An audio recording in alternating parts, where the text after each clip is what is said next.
What's going on, GBA fans? My name is Berk, and today we will be bringing you the Week 1 Power Rankings for the GBA Season 6, and of course I am not alone. I am joined by my co-host, Trav. Hey everyone, back again, once again. For another power. Why? God damn it. Alright, so what you're going to notice in this Power Rankings is there are large changes in the rankings. Now, this is not going to happen week to week generally. This only happens between the post-draft Power Rankings in Week 1, because post-draft we only went by the drafts, and now this week we actually can see how they're going to use their drafts and how good they're going to be this season. Let's just jump right into our number 16. And at number 16, we both agree we have the Arizona Deoxys. Unfortunately, Gubbs dropped out of the GBA due to personal reasons, so we have him at number 16. He left the league, and he's going to be taken over by Mono, who's probably, let's be realistic, is also going to stay at number 16. Yeah. He can't move up until he learns how to deal with Air Balloon Rock Polish Cobalion. That's very true. He does play Tom, who does have Cobalion this week. Easy. So at number 15, we have the Milwaukee Sawx. Battler X, pretty weak showing this week. He did have some decent planning. HP Fire on the Mienshao for Fortress. Trick Scarf Hoopa could have put in a lot of work against, like things like Snorlax and the Slow Walls Spiritomb, for instance. You could have tricked the Scarf on a Spiritomb, but, or not. And everything else was pretty standard. Nothing too crazy in terms of planning. And that goes for a lot of coaches this week. I think they're all getting used to the teams. Good shit, losing your Hoopa, turn 2. Good play by George. I can't really fault Battler X for that one, but at the same time, this is just going to be a problem for him. He plays his win conditions really aggressively and really risky, and then loses both of them within the first 5 turns. Because, guess what? Infernape comes in on a Mega Pinsir. Infernape was already in when the Mega Pinsir came in, and there's only one reason why Infernape would come in on a Mega Pinsir, and that's because that's Koba Berry. So, I know George is good at bluffing stuff, but I don't think he's going to bluff having a Koba Berry just to force a switch. Battler X, falling right for it, clicking the quick attack, and then down goes Mega Pinsir, turn 5. So, he made a lot of risky plays right in the beginning, played far too aggressively with his win conditions, and lost the game pretty handily. I will give him credit. He did make some decent predictions. Going for Surf, predicted the Nidoqueen to come in. That was a good prediction, but you kind of make those a little bit too late after making some really bad predictions early game. Is this what we're going to see from Battler X? If it is, then he's going to be staying low in the power rankings for quite a while. And I know you probably are going to respond to this saying, well, I lost on purpose because I wanted to be number 16, so then I could climb to number 1. I doubt it. The only couple of things I would like to add is, in his commentary, he was talking about Infernape having to run Shadow Claw so that it could hit Hoopa. Hoopa has 80 HP and 60 defense, and he was a fully offensive set. I think he had a tiny bit of investment after speed creeping. You're not taking a Flare Blitz from an Infernape. It doesn't need to run coverage for a mon with that pathetic physical defense. If you draft Hoopa, the big problem you're going to have to play around, and the big thing that stopped a lot of other people from drafting it, is that quad weakness to Dark and Ghost, which means knockoff spam is a problem, and you have to learn to play around Pursuit. Particularly if you're bringing a choiced Hoopa, you need to be really careful what you choice yourself into because it's going to get Pursuit trapped. And George did exactly that. He focused on what was in front of him and not on the outcome of the following moves, not on the endgame. My number 14, your number 12. I have the San Jose Sharpedos at number 14, so why don't you take the San Jose Sharpedos? Part of the reason I have him up a bit higher than you is he didn't have a fantastic matchup, which he let everyone know 50 times in that video. He basically didn't bring enough for Mega Pidgeot, which, yes, it was a problem, but he could have done something to try and bait it, like maybe a berry or a sash or something just to try and get rid of it.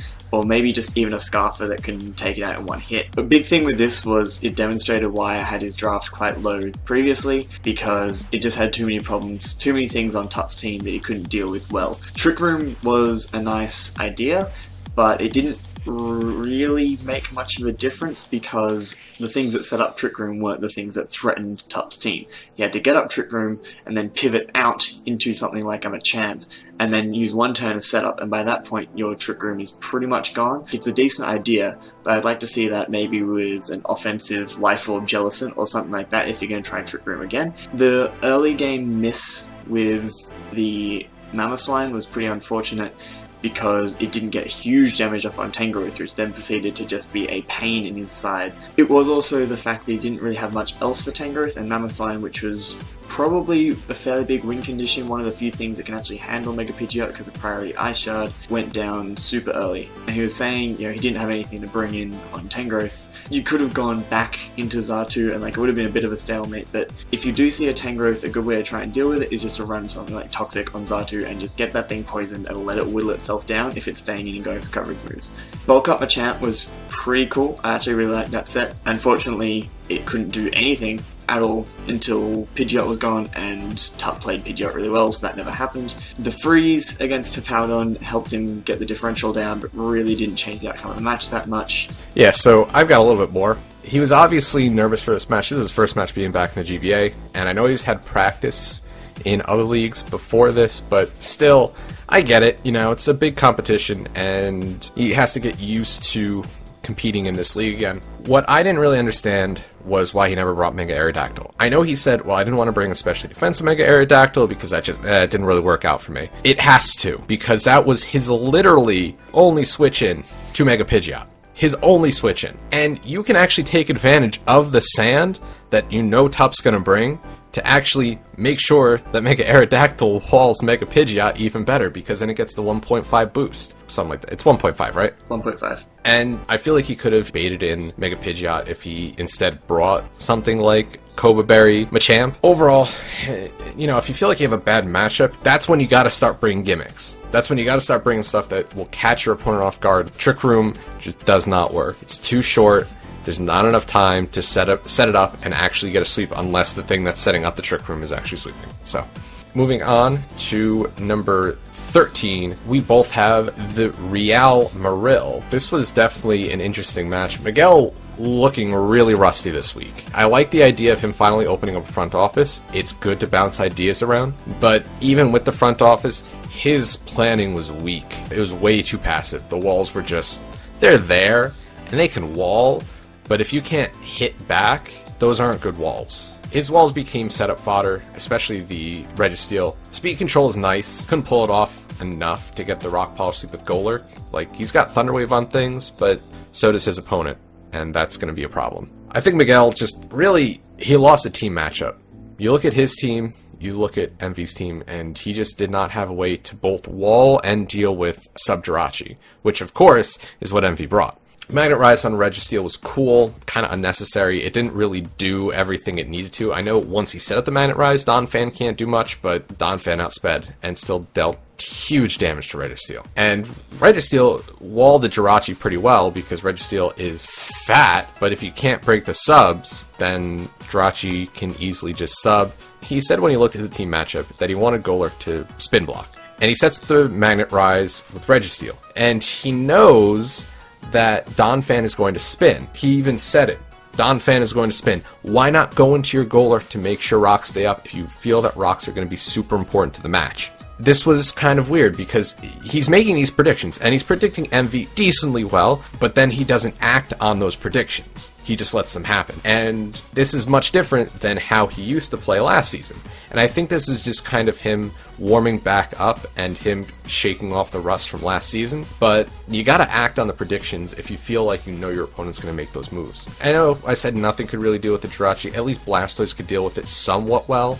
Not great. Still took a lot of damage from a Thunder Punch. Once SD Keldeo was revealed, that was pretty much the end of the game because broke through Blastoise, did massive damage to Weavile, and Miguel's just left with nothing that could even break a sub anymore once Weavile went down. So this is a poor showing this week. I think he's going to bounce back. His problem was team planning, definitely. The lack of reliable recovery, which has been going on about walls don't need reliable recovery, I feel like it really hurt him this week because after things got whittled by Jirachi, they had no way to just get all of that health back. Even if you're only taking 20% or 30% for a super effective coverage move, if you have no way to heal it back reliably, you're still going to get whittled. He lost to a good player. Envy did play very well, but he didn't play like he did when he won the championship or like he did last season. I don't know if that was a bit of rust from just GBA format, but also he's been playing less competitive Pokemon in general, and I feel like that's going to cost him in the end. You can play League without regularly playing Showdown, generally it's good to play a little bit still, just so you're comfortable making predictions, you're comfortable with identifying team matchups and win conditions and that kind of thing. Alright, so number 12, I have the Atlanta Holuches, and you have them at number 14 actually. So why don't you go over why you got the Atlanta Holuches number 14? One of the biggest reasons is, I know Fizz is a bit of a heel, is the wrestling term I think, and his commentary is often meant to be entertaining, but my point with all this is, at the start of the video he says, I brought Volcanion because I like it, so I brought it. And that Volcanion set did literally nothing, pretty much all game. It went to sleep. It went to sleep, and switched in on Venusaur so it could get put back to sleep a couple of times. It did miss a Fire Blast, so Miss a Fire Blast, really useful.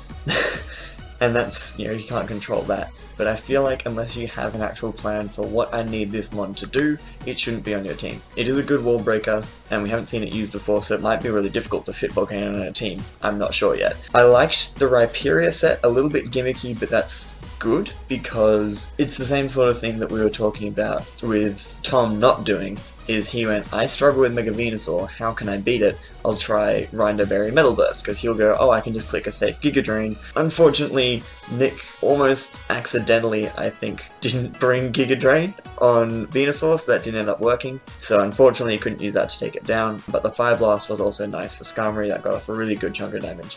That was really surprising too, how much damage that did. Yeah, I like Specs Gengar. I like Gengar in the format in general because offensive Ghost is really hard to switch into, but I think a Scarfed one might have helped out a little bit more. Two Scarfed things which could have outsped the Pangoro and the Zam. And that was the big problem, is he needed something to break Zam's Sash, and then he could bring in Salamence and just sweep up the team. But there really wasn't much of what I expect when I'm watching Fizzy. There was no big prediction, there was no great play that put him back in the game. It was all just sort of trying to switch around things which he didn't really have much for. The biggest thing, or one of the big things of this game, is not noticing the fact that Jolteon didn't have Volt Absorb when he went for T-Wave, and you do miss things when you're battling on Wi-Fi, but the good coaches notice everything.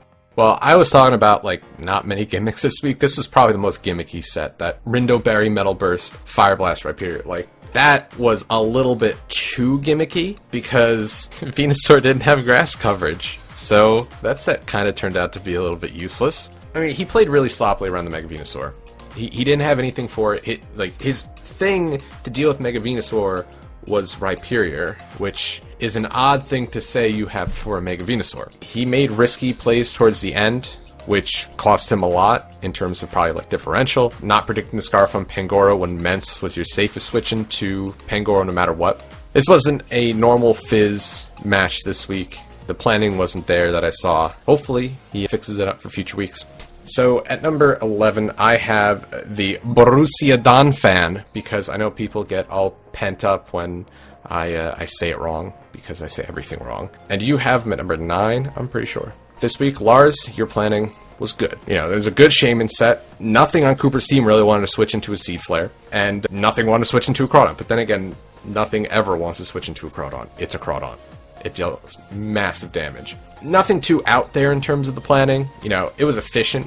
It was proper. No real gimmicks, I guess. Assault Fest Shaman, but if it works, it works. Seed Flare did so much damage to everything that switched in. Fortunately, I don't think he got any special defense drops and 4 Seed Flares, which was kind of unlucky. Or he got one when Clefable was switched in to be sacked off. Yeah, I think so. He got one special defense drop that didn't matter, but he didn't get ones when the Clefable wasn't being sacked off, so that's a little bit unlucky, seeing as it's a 40% chance. He sacked off his Scizor just to get damage off on the Clef. I don't agree with that. Just to get off a good chunk of damage on the Clefable, he sacks off something that could have put in a lot of work. Outsped the entirety of Cooper's team, so, there's that. He didn't run the Bullet Punch, which was a little bit odd, because, what happens if your opponent has something scarfed? Like a Staraptor? And you want to be able to out-prioritize it and hit it with something. And anytime Crawdon came in, it just basically gets killed. But, like I said, Lars is a little bit unlucky, and he misses a Crab Hammer on the Clefable, which means that both Scizor and Crawdon die to the Clefable. And that is really, really unfortunate, because Again, no switch-ins. It could have put in a lot of work against Cooper's team, but, he missed a Crab Hammer. And I don't really understand why he ran Crab Hammer, not Waterfall. Did Waterfall not secure the KOs that were necessary? I don't think it would have mattered if you ran Waterfall, except for the chance to not miss. And without the Crawdaunt, he was going to have a very tough time taking down the Clefable because he doesn't have Scizor, nor does he have Crawdaunt, and so he's going to have to probably rely on, Landorus, which I think it had Life Orb Sludge Wave, which probably could have taken down the Clefable from full. There was lots of stall at the Claydol, and he could have immediately Wish Passed into the Shaman, which was his obvious win condition at that point, but he decided not to and try to get his Aromatisse up, which I don't quite understand. Get the Wish into the Shaman immediately, which he did have a chance to do, and then just Seed Flare. Kill off whatever switches in, because nothing at that point was taking a Seed Flare. And he probably could have brought the game back at that point, but he didn't. Overall, Lars stayed in the match decently. He didn't really hold much momentum, but he was able to just kind of keep himself in the match by bringing in the Shaman or the Crawdaunt.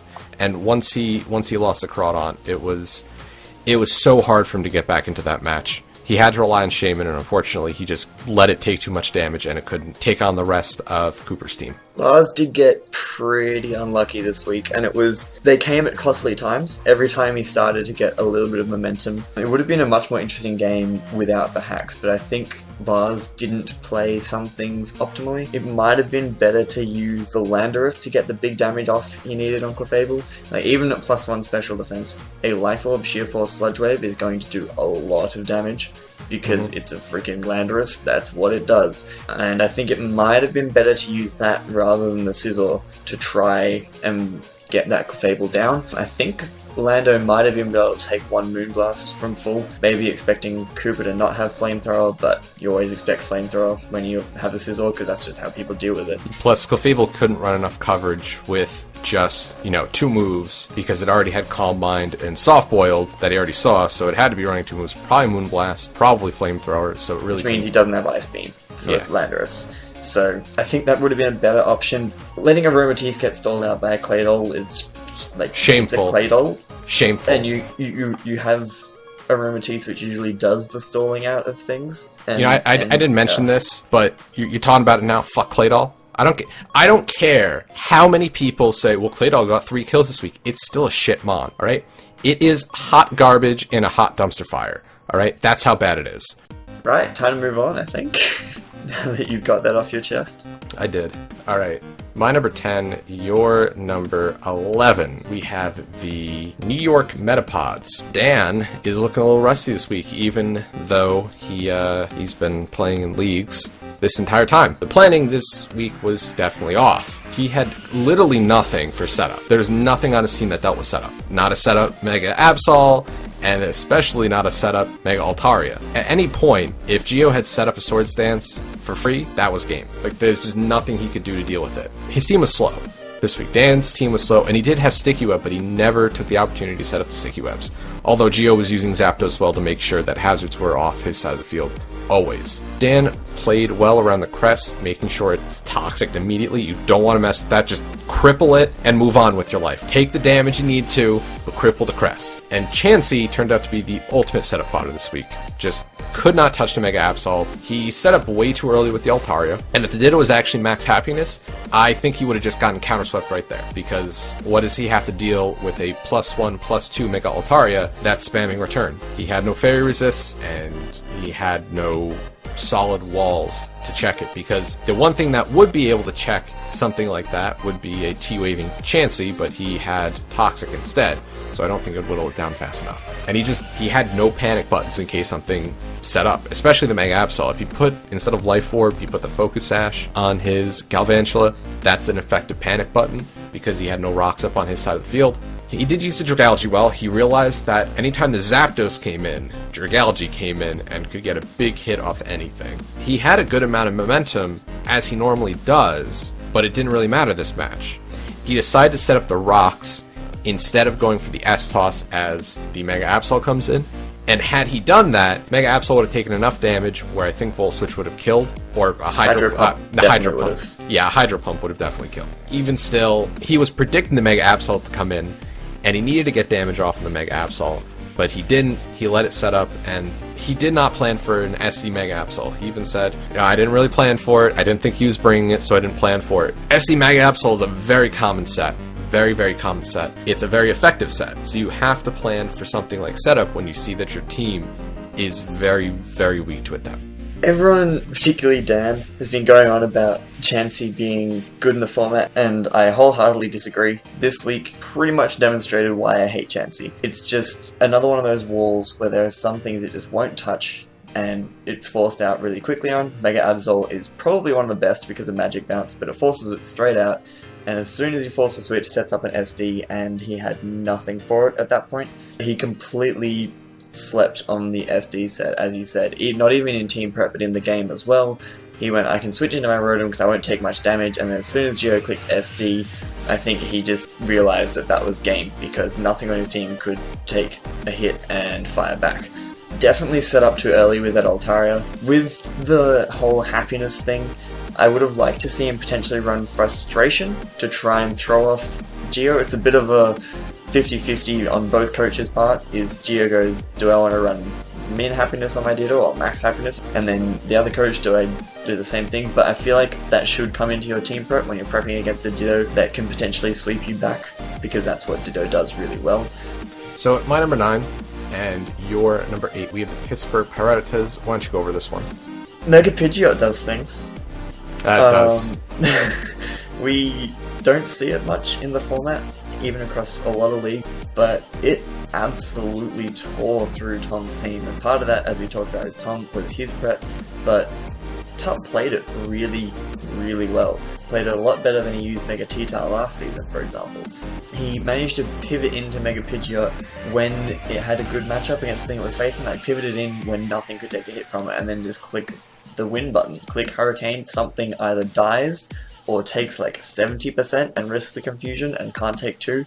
So just absolutely tore through him with that. I really liked the Raw on the Xatu play to switch himself out. I thought that was actually really, really clever and a really, really good play to build up a bit of momentum early on. The freeze on Hippowdon was a little bit unfortunate, but didn't really end up costing anything, because as soon as Mega Pidgeot came in, it just destroyed something again, because that's pretty much how this game went. There isn't much else to talk about. He played Tangrowth well, got a little bit lucky with the miss early, but yeah, the game goes to Mega Pidgeot. Yeah, there's really not too much to say. He had the better matchup. He played Mega Pidgeot much better. All he did was bring it in and then click Hurricane, because was there really anything else he needed to do? I guess click Roost once in a while. This week was very straightforward for Tuck. No crazy planning, pretty standard sets, but he didn't really need to. I think that was a good way to go this week. And you're never going to hear me say, again, that just going standard this week was good, because I think you need to have a little bit of gimmick on your team. But he didn't need it this week. I think this team suits Tuck much better than it did last season. I think he's got a much stronger team, and I think he's going to use it very effectively, but he started off last season very well, but wasn't able to hold it, so let's see if this season's any different. But I am looking forward to seeing how well Tuck is able to continue to use Mega Pidgeot, because that's my bold prediction, that Mega Pidgeot averages at least 2 kills per game, so Tuck either use it very well or just stop bringing it. Please, for me. Here's where we got a little bit of kind of big disagreement. I have the Utah Jasmine at number 8. You have them at number 3. The reason I have the Utah Jasmine still at number 8, like, he did win, and Cooper, it was a good win. However, I feel like this was the most hacksy battle of all of them, and I'm never going to say that if the Crab Hammer miss didn't happen, Cooper would have lost. Like, it's too early in the match to say that. I think this would have been a much closer match had the Crab Hammer actually hit, because then Clefable would be dead, and he'd still have this massive threat of a Crawdaunt still alive. Cooper's planning, though, was on point this week. Claydol's still shit, and should have died a painful death, but unfortunately it didn't. So, he had no switch-ins on his team for Shaman and Crawdaunt, though, but then again, you don't really have switch-ins for those, because they're very, very, very hard hitters. And he got the luck on his side this week. I mean, it happens. As Cooper said, neither of them made any real misplays, and when that happens, it's based on whoever gets more RNG, and on this week, it was Cooper. He risked his Clef against the Scizor. Don't know why you'd stay in for that hit, because you don't know if it's Scarfed or Banded or Life Orb, and Scizor generally outspeeds Clefable, and luckily for him, it was Scarfed with Iron Head, which means it wouldn't kill. Good job actually using the good move against Crawdaunt instead of using the move you're contractually obligated to use when you first send out Mega Gallade. First you train in accuracy EVs, and now you're training in armor class. Cooper, I think that's starting to bordering on cheating, so you should stop that. And Clefable is just a pink piece of shit and just won't die. I hate both. Like, there's so much on Cooper's team that I just absolutely hate. Like, Clefable, Claydol, just, Good job prioritizing spinning away the rocks to make sure that Staraptor can come in unharmed and deal massive damage to the rest of the team. And although a high roll, it was a good job not letting Shaman come in for free and get a wish back up. And then once it died, Cooper could just stall out the rest of Lars's team with Claydol, which is just an unfortunate sight. Whenever a team gets stalled out by Claydol, it's just like, I know. Why? I wanted to put Lars at 16 for that. But he did other things well, so we couldn't. Yeah. Cooper played like everyone expects Cooper to play. He did what he always does and brought fat woolly things and used them really well, with the occasional bit of offense like a Mega Gallade to just punch some holes. Cooper didn't really make any incredible plays or any incredible sets, but it was all just good, consistent, what it needed to be. I think he brought the right team for this matchup. Clef doesn't die, and that was gross to watch. The number of times it lived in red health and then was able to soft boil back up, and it was just painful.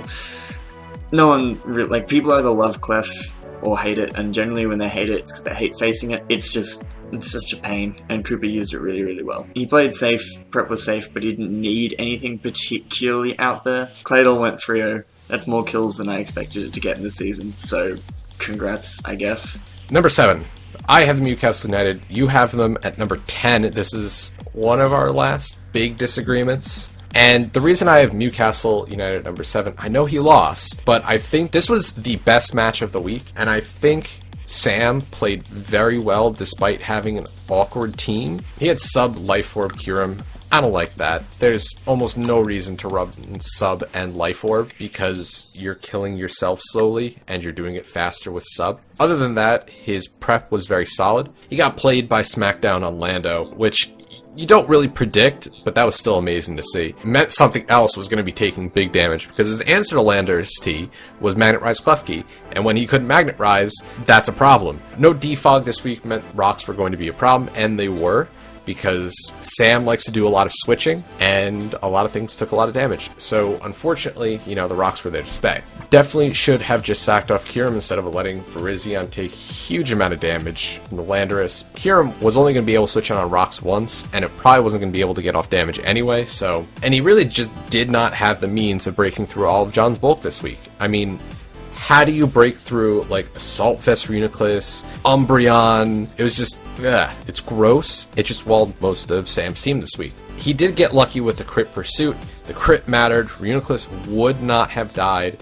It would have taken a lot of damage, but it would get a lot of it back. He played really sloppily around the Umbreon. It cost him his Mew, his Virizion, his Kyurem. It just... Umbreon got 3 kills this week, and that's not something that it should get. He made aggressive double switches towards the end and try to force 50-50. It would have been a 50-50 if there was no Colaberry on the Latios, but then at the end he just couldn't handle Mega Lopunny. He couldn't handle the offense that is Mega Lopunny, especially when it has Facade and then you burn it. So there weren't real misplays to speak of this match. He got out-prepped. Like, his prep just was not as strong as John's, and this is where you have two people of, I would say, equal caliber in terms of playing, but when one out-preps the other, you can see what happens, and John gets the win this week. I think the Kyurem set could have been a bit of a bulkier spread with sub rather than massively offensive with sub and Life Orb. I would have liked maybe Dragon Fang or Expert Belt. One of the things we mentioned about his draft was he has 2 defoggers, no rapid spin, and neither of his defoggers particularly want to do that week to week. He didn't bring defog this week and it cost him. He didn't want to defog away his own spikes, and that's why a rapid spinner would have been really useful. Mega Bayonet did some things. My bold prediction, which didn't actually make it onto the video, is that Mega Bayonet would get top 10 in kills. It got 2 this week, which is pretty solid. I would have preferred to see Destiny Bond instead of Will-O-Wisp, because Will-O-Wisp only dealt with Lopunny, and then because of good prep on John's part, it didn't deal with Lopunny. It was really, really good prep on John's part. I think Fu needs to get a bit more used to some of the ones that he's using, and he could have a really good run towards the end of the season. Moving on to number 6, I have the Philadelphia Scizors. You have them at number 7. It was a really fucking long battle, And I hate watching long battles like this. I think it was 72 turns, so holy crap. Almost went to timer. Yeah, no. Chimp, if you're going to put me through this every week, come on, man. His planning was very thorough this week. Still don't like the draft, but I think he's going to be able to use it effectively. You know, his sets worked. Like for Azu, he had physically defensive Scolipede with his specific... You know, he's very thorough with his planning, and he's a very good battler, so I know he's going to be able to plan effectively. And he had nothing crazy, no gimmicks this week, just straightforward planning.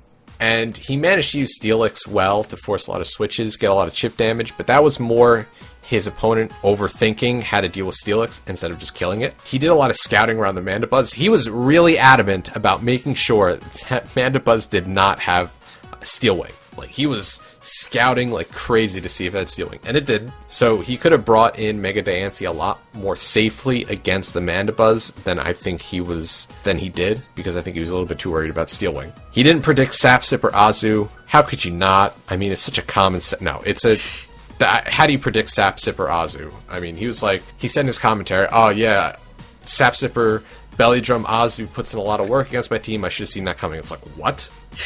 There's some things that you can possibly see coming, like the Swords Dance Keldeo, which I will get to. Sapsipper, Belly Drum, Azu, I don't think you'd ever see that coming. He used Torn well to pivot a lot and bring in the Diancie on safer things like the Mandibuzz. Get off big damage on anything.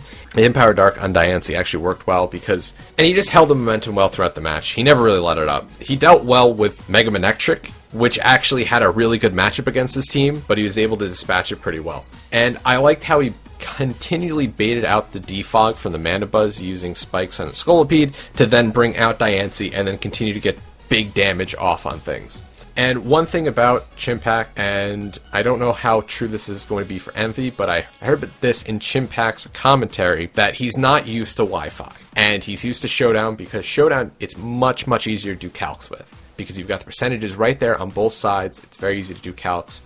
And I think he's going to struggle a little bit with getting used to having to do calcs on Wi-Fi, and the fact that you can't see defensive sets on your opponent's side that easily. So he's going to have to adjust to that, and I think he will. It's just going to take some time. I think Chimpact played really, really well this week, and we can probably expect to see that from him regularly. But my main reason having him down this low still is his draft is still not very good, and people say, well, you know, a great coach can make a bad draft look good, which is true, but it's still not going to work against teams that have good coaches and good drafts, which is pretty much every team I've ranked higher than him.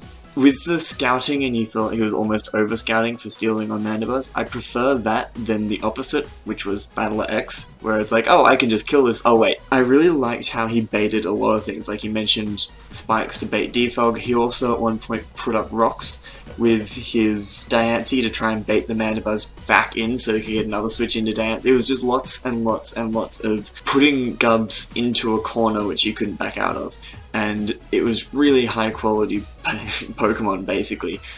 Number 5 on my list, and number 5 on your list, so we actually agree on this one. Boston Red Sox, coached by Nick. Now, Nick, unfortunately, couldn't put up his side of the battle. He is dealing with internet problems, which will be solved in the near future because he now will have internet. He no longer has an excuse to not play his battles. So if you're scared, Nick, still got to play him now. Don't really know what sets he brought, but I know he did not bring Giga Drain on his Mega Venusaur, which actually worked out in his favor, because then the Rhyperior set was pretty much useless. He played risky with his Scarm, trying to set up rocks on a Volcanion, which I know it's asleep, but you're risking your Skarmory very early, and it almost took a gigantic hit from the Fire Blast had the Fire Blast not missed. He bluffed the fact that he did not have HP Fire by already showing, Sludge Bomb and Sleep Powder. So you think it's going to want to have Giga Drain and Synthesis, but instead he dealt with the Rhyperior well. Once he realized it had Metal Burst, he knew he couldn't just straight damage it. I like the Quick Feet Jolteon. That just shows that he knew that the switch-in to Jolteon would be the P2, and instead of just hacking Toxic on Jolteon, he instead put the Quick Feet and made sure that he could continually Volt Switch out on that Porygon too. Mega Venusaur pretty much got a free synthesis on anything. It couldn't hit much hard, but also Fizz just did not have a lot for it either. That's what Mega Venusaur does. It just walls things. Like, I know it can do more than that, but it's just such an annoying wall to deal with, and I love Mega Venusaur. He got kind of lucky with Scarf Pangoro. Scarf Pangoro is a really, really good mon, but he kind of got lucky that Fizz just sacked off the Gengar, which would have done a little bit more damage to his team. And he just played very safely towards the end. Like, it shows that he was thinking ahead to make sure that Mens couldn't sweep him. You know, T-waving, then HP icing in case the Mens had Yachi Berry. Nick, I think, playing pretty damn well this week, and I think he's going to be able to keep it up. Probably one of my favourite plays of the entire week was how well he bluffed HP Fire on Venusaur, because it wasn't just revealing 3 of your moves and keeping the last one hidden. Fizz brings in Scizor and then switches out straight away, doubles out, scouting for HP Fire, and Nick switched out expecting the scout, which is what we were just talking about with Chimpact, is scouting and then scouting again just to like double, triply make sure he does not have this move. And Fizz didn't do that, because I wouldn't do that. I would, after they switched out once, assume they didn't pack HP Fire, and it let him get huge damage on the Scizor. He knew he could outspeed because he had some investment, we're not 100% sure what, because obviously we didn't see his upload. I thought that was really, really, really good prep and playing with the Mega Venusaur. Scarf Pangoro sealed the game late. I think Gengar was already locked in when he brought it in, so he couldn't switch into Salamence without losing. Fizz couldn't switch into Salamence without losing his Scarf, and that would have cost him the game anyway. Sash Alakazam does what Sash Alakazam does. It's a revenge killer and safety net against everything, and that's all it does. At number 4, both have the San Diego Chim Chargers. So why don't you take this one? The Chimichangas, alright. SD Keldeo. I think we mentioned it like 3 times in this video already. SD Keldeo. I did not expect to see that coming, ever. I'm gonna say this, it worked, and that was cool, but I think MV might have been a little bit too eager to show off some gimmicky sets. A lot of his sets were perfect in that draft format thing of the Jirachi set with, you know, the right investment everywhere, just the right move coverage that needed, etc. That's the sort of innovation you expect from a draft format, with the occasional really out there gimmick like SD Keldeo, but you don't need to do it all the time. And in his commentary he was talking about bringing those types of heat sets all the time, and you need to be a bit careful with that. When you have team matchup, you don't need to bring gimmicks. That freaking Gyarados set was gross. Oh my god. He has a team with a Scarf Togekiss, a sub-flinch Jirachi, and then he brings T-Wave Waterfall Gyarados. Just, you don't need to flinch everything that much. He doubled really, really well for most of the game. You know, got a lot of momentum up just through double switching. Usually turn on Volt Switch or U-turn to do that. He basically didn't make a mistake in playing, and he took down Miguel, who I don't think was quite up to his normal standards, but it's still Miguel. He's still a known good battler, and Envy basically just destroyed him. He's still a bit lower on the list than some others, because I'm still not 100% confident on his draft, and I think Miguel can play better than he showed this week, and Envy might struggle against some other teams and some opponents who are feeling much more comfortable with the season. What I gotta say is, he did have very efficient planning. Like, you look at his sets and it's just nothing really crazy, but just very efficient. The EV spreads are as they should be, the sets are as they should be. And people commented saying, you said Keldeo is one-dimensional, yet MV ran an SD. It's still a one-dimensional mon. One-dimensional means that it can run 1, maybe 2 sets very effectively week to week. SD Keldeo is not a reliable set week to week. It can work, don't get me wrong. Just like Fire Blast Rhyperior can work, and it did, that does not mean it's a reliable set week to week. You do not run Fire Blast on Rhyperior week to week, and that's why I say Keldeo is one-dimensional. This is the touch that I think made his planning so efficient, and it's this attention to detail that I think makes me think that Envy is going to do so well in this format. He had 0 IVs in special defense to get into Custap range faster on his Bradan Fan. Like, that's not something you would normally do, but he knows that he wants to take a special hit as hard as possible so that he can then either get up the rocks, get off a spin, get off an earthquake even faster. It's still a scumbag team. Like, there was no doubt about it. That's a scumbag team. He's got para-flinching Jirachi, para-flinching Gyarados, para-flinching Togekiss. Like, that is... stop. Gross. Just please, stop. So number 3, I have the San Francisco Arcaniners. You have a number 6. This is our last disagreement, mostly. The reason I have George at number 3 is George played as George does, and he played flawlessly. Plans he made worked so well, and granted, They were a little bit obvious, but they still worked. So I can't fault him for tricking his opponent into falling for the Coberry Inferno. This is the kind of planning that I think George does so well. They're lures. He's very good with luring and baiting his opponent, and then springing the trap and making sure that whatever that he wants to kill with that mon actually dies. So Coberry 8 for the pincer. Pursuit, Spiritomb for the Hoopa worked just absolutely flawlessly. And within 5 turns, he was able to take out the 2 best wall breakers / sweepers on his opponent's team. Once those 2 were gone, he just won the battle. Like, there was no way that Battler X was coming back into this match, even with all the stalling from the Golbat. I guess my only complaint is that he played sloppily around the Golbat. He was trying to set up on it, he knew it had Whirlwind, and Golbat just kept rolling things out. Just kill the damn thing. It's a Golbat. It's not going to do much, aside from stalling out your team a little bit. He did sack off his Nidoqueen in a risky play, but that only mattered in terms of differential, kinda. I think he would have had to sack off something anyway, possibly the Spiritomb. And he's starting off the season strong, and he's playing as well as he always seems to. I have him a fair bit lower, mostly because Battler X beat himself this week. Like, George had the right sets to deal with his team, but then, as you said, Battler X walked straight into the trap. The Coberry Inferno, it's a good set because if you kill something and he brings in Mega Pinsir, you can stay in when he expects you to switch. It means you don't have to risk him setting up an SD, and if he tries to pull a W, you can get big damage on something else. But he brought it in when when he had a free switch, which anyone other than Battler X, I think, would have gone, there must be something up here.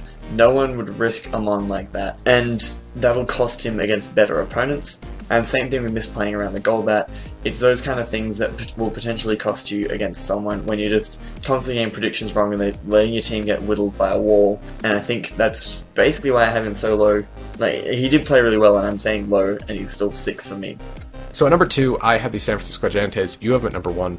I have Gio at number 2 because on paper, he didn't have a good matchup. No switch-ins to Dragalge nor Altaria, and this is the problem with, Gio's team. No Dragon switch-ins. And there's Flygon also, but Flygon's kind of shit, so you don't really need to switch into that because it's not really going to do anything. I guess the thing is, Gio could have actually won this battle, and I said this before, Gio actually could have won that battle the first time Chansey came in.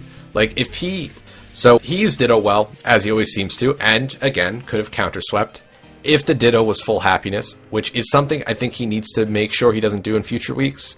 If you know your opponent, like say he plays John, and he wants to copy Mega Lopunny, and he knows Mega Lopunny's going to have return, make sure that your Ditto has full happiness to take full advantage of that. The reason he's not number 1 for me is, throughout this match, he just couldn't really hold momentum with his team. And I think that's going to be a little bit of a problem for him, because Dan was holding the momentum throughout that entire match. He made sure that anytime Zapdos came in, Dragalge came in, got big damage off on his team, and if he plays like that and doesn't have, the instant win button that was Mega Absol this week, I think he's going to struggle a little bit more. Granted, Gio is a very good player, like, that's why he's number 2, but he's got to make sure that, for one, there's not just, huge stops to a lot of his team. Like, Zapdos, there were, 3 switch-ins to very easily. The Chansey, the Dragalge, even the Mega Altaria, those are all just very safe switch-ins to Zapdos. And if he gives them free switch-ins, like he did this week, that might be a problem in future weeks, when, his opponent plans a little bit better for setup. But either way, when he did switch in that Mega Absol, and he realized that he can just basically clean up 5 mons right off the bat, he did, and he did it flawlessly. So I know Gio plays very well, and I know he's going to do very well this season. He's got a team that he seems to like, and he knows how to use well, and we all kind of looked at Mega Absol and said, is he going to be able to use it effectively? Because even though Lars used it effectively last season, it's one of those mons that's tough to use, and tough to use effectively. And this week he just showed he knows how to use it. The biggest reason I put Gio at first place is because the team matchup, just looking at the draft, was so far against him it's not even funny, and he managed to pull out a fairly dominant win in the end. With the happiness thing, it's going to become one of those 50-50 decisions in team building, like I mentioned earlier. The main thing I would note is that he didn't take it into account at all. Like, he didn't run min happiness expecting frustration. He just didn't think of it as an issue, and for future weeks you're going to need to think about it. He could have brought in Absol earlier, but I think most people would agree that when you have something that's such a huge win condition like that, you do want to scout out most of their sets a bit more. The issue was he wasn't really gaining momentum while it happened, and then eventually he just bit the bullet and went, right, I'm going to go into Absol and I'm going to just nuke something. And then realized that when Dan didn't go straight into Gargantua, he had nothing for it, and so just destroyed the rest of his team. He played around Dan's threats really, really well. Like Dragalge, he had no switch-ins to, and yet it did pretty much nothing against his team because he played around it so well. And that's why I have him at top, is because when you can see something like that which just destroys you and not bring something specifically dedicated to switch into it in prep and still have it not destroy you is really impressive playing. My number 1 and your number 2, we have the New Orleans Pelipers. Now, why don't you take John? That goddamn Landorus set was amazing. Just perfect. Like, offensive with Rocky Helmet, Smackdown, it was just everything was right. And it really threw Sam for a loop. And Lopunny similarly, running Facade, expecting Will-O-Wisp was really, really good. Basically, team prep was the big difference in this match. He didn't make amazing plays, but every set he brought was just the perfect set to deal with Sam's team. And he didn't have to play super well. He made mostly safe predictions and that kind of thing because he didn't need to do anything else, and he didn't make any bad misplays, didn't cost himself anything. It was just good, solid, all-around playing and fantastic team prep. He kept the right things at the right amount of health, like Reuniclus, physically defensive assault vest. He switched it out just enough to get health back. The game got shaken up a little bit with that crit on Reuniclus, as we brought up before, but he still managed to clutch it out because of things like the Culpa Berry on Latios, so he was free to switch out, and then obviously Facade Lopunny was really good. Basically, I put John second. Sam is a good opponent, and so I think he proved that he can beat some people who are known to be top threats in league format. Like Sam won the first D-League, came close to winning the third season of the PPL, and John showed that he can actually beat him. And if he continues to prep like that, if he builds a team like that every single week, he's going to be very, very hard to beat. I wonder who hacks out Sam in the PPL to win. I maintain I could have won that anyway, but eh.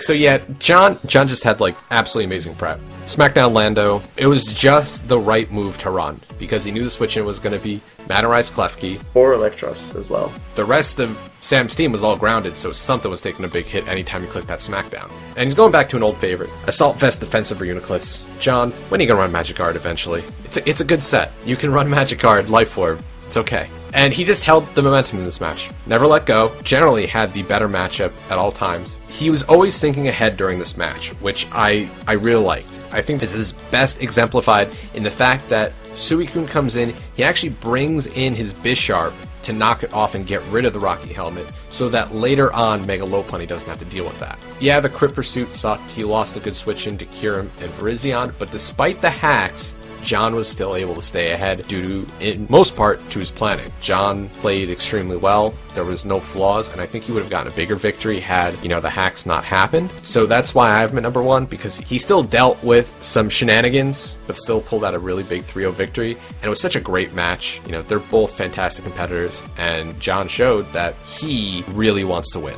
So that is going to wrap up the Week 1 Power Rankings for GBA Season 6. I hope you all enjoyed. If you have your own power rankings, please leave them down in the comment section below. We'd love to hear your thoughts on who you think did the best this week. And next week's matches are just going to be as good. There's a lot of good matches coming up next week, and I'm really looking forward to it. So I hope you all are too. But that's all I got for today. My name is Berk. I'm Travesty. We'll see y'all next time. Bye.